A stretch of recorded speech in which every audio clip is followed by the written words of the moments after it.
अपनी सरल डिजाइन और उच्च शक्ति से वजन अनुपात के कारण 2 स्ट्रोक इंजन का उपयोग मोटरसाइकिल से लेकर लॉन मोवर तक विभिन्न प्रकार के अनुप्रयोगों में किया गया है। एक 4 स्ट्रोक इंजन के विपरीत, जिसे एक पावर साइकिल को पूरा करने के लिए 4 पिस्टन स्ट्रोक की आवश्यकता होती है, 2 स्ट्रोक इंजन उसी प्रक्रिया को केवल 2 पिस्टन स्ट्रोक में प्राप्त करता है, जो कम समय में अधिक शक्ति प्रदान करता है। इस वीडियो में आप जानेंगे कि 2 स्ट्रोक इंजन कैसे काम करता है।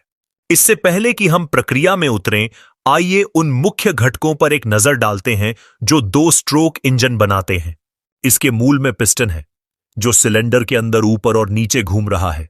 एक 4 स्ट्रोक इंजन के विपरीत, जहां गैसों के प्रवाह को प्रबंधित करने के लिए इनटेक और एग्जॉस्ट वाल्व का उपयोग किया जाता है, यहां हमारे पास एग्जॉस्ट पोर्ट, इनलेट पोर्ट और ट्रांसफर पोर्ट है।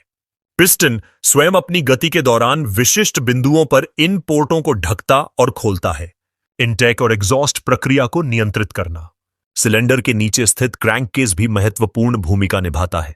यह क्रैंकशाफ्ट को रखता है और ईंधन हवा मिश्रण के लिए एक पंप के रूप में कार्य करता है। 2 स्ट्रोक इंजन केवल 2 अलग अलग चरणों के साथ काम करता है, पावर स्ट्रोक और कंप्रेशन स्ट्रोक।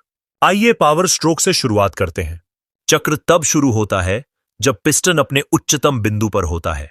इस बिंदु पर दहन कक्ष के अंदर हवा ईंधन का मिश्रण होता है।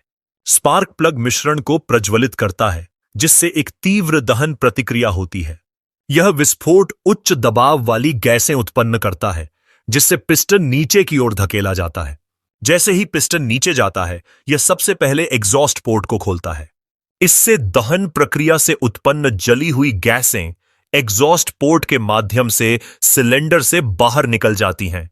इन गैसों का समय पर निष्कासन महत्वपूर्ण है, क्योंकि इससे आने वाले ताजे ईंधन हवा मिश्रण के लिए जगह बनती है।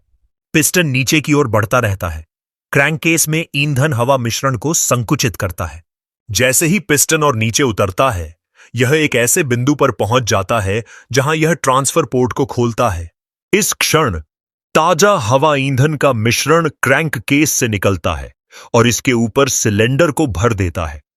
शेष जली हुई गैसों को एग्जॉस्ट पोर्ट के माध्यम से बाहर धकेल देता है। अब कंप्रेशन स्ट्रोक पर चलते हैं। जैसे ही पिस्टन ऊपर जाता है, यह इनटेक पोर्ट को साफ करता है। कार्बोरेटर से ताजा हवा ईंधन मिश्रण को अंदर खींचता है, जो क्रैंककेस को भर देता है। जैसे ही पिस्टन और ऊपर चढ़ता है, यह एग्जॉस्ट, ट्रांसफर और इनलेट पोर्ट को बंद कर देता है, जिससे दहन कक्ष सील हो जाता है। सभी पोर्ट बंद होने के साथ ताजा हवा ईंधन मिश्रण, जो पहले स्ट्रोक के दौरान सिलेंडर में प्रवेश किया था, अब फंस गया है।